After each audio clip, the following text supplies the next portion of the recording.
మహాశివరాత్రి. అసలు ఈ పండగని మనం ఎందుకు జరుపుకుంటామో మీలో ఎవరికైనా తెలుసా? ఒకప్పుడు బ్రహ్మదేవుడు, విష్ణుదేవుడు సృష్టి స్థితి విషయంలో తమదే గొప్పదని భావించారు.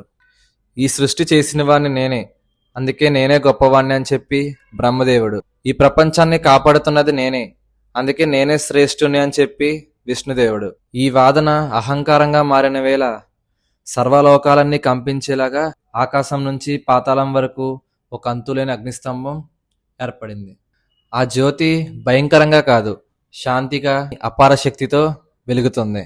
అది చూసి ఆ ఇద్దరు దేవుళ్ళు ఆశ్చర్యపోయారు. ఈ జ్యోతికి మొదలెక్కడా ముగింపెక్కడా తెలుసుకుందామని నిర్ణయించి బ్రహ్మదేవుడు హంసరూపంగా మారి ఆకాశం వైపుకి, విష్ణుదేవుడు వరాహ రూపంలో పాతాళం వైపుకి కొనసాగాడు.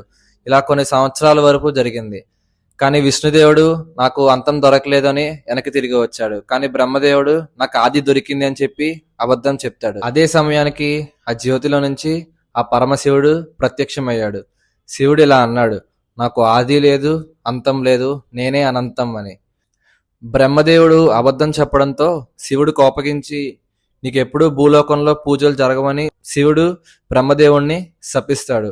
విష్ణు సత్యాన్ని గ్రహించి శివుడు ఆశీర్వదిస్తాడు. ఆ రోజు నుంచి ఆ అగ్నిస్తంభమే శివలింగ రూపంగా పూజింపబడుతుంది.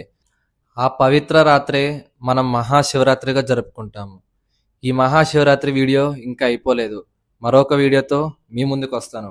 అప్పటి వరకు మన ఇన్స్టాగ్రామ్ పేజ్ని ఫాలో చేసి మన యూట్యూబ్ ఛానల్ని సబ్స్క్రైబ్ చేసుకొని పెట్టుకోండి.